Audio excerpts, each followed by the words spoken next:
पञ्चाक्षरस्तोत्रम् नागेन्द्रहाराय त्रिलोचनाय भस्माङ्गरागाय महेश्वराय नित्याय शुद्धाय दिगम्बराय तस्मै नकाराय नमः शिवाय मन्दाकिनी सलिलचन्दनचर्चिताय नन्दीश्वर प्रमथनाथ महेश्वराय मन्दारपुष्प बहुपुष्पसुपूजिताय तस्मै मकाराय नमः शिवाय शिवाय गौरीवदनाब्जवृन्द सूर्याय दक्षाध्वरनाशकाय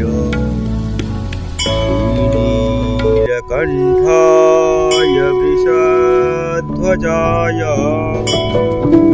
तस्मै शिकाराय नमः शिवाय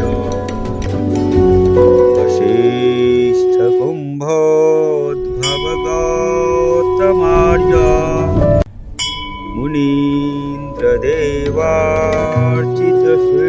मुनीन्द्रदेवार्चितशेखराय चन्द्रार्कवैश्वानरलोचनाय तस्मै वकाराय नमः शिवाय यक्षस्वरूपाय जटाधराय पिनाकहस्ताय सनातनाय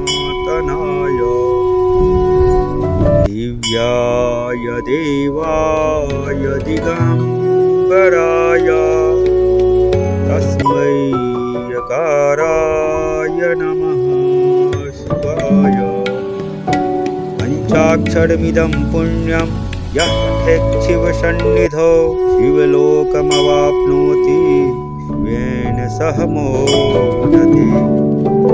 जय जय श्री मत्स्यशंकराचार्य विरचितं शिव पंचाक्षरस्तोत्रं सम्पूर्णम्। ओम नमः शिवाय।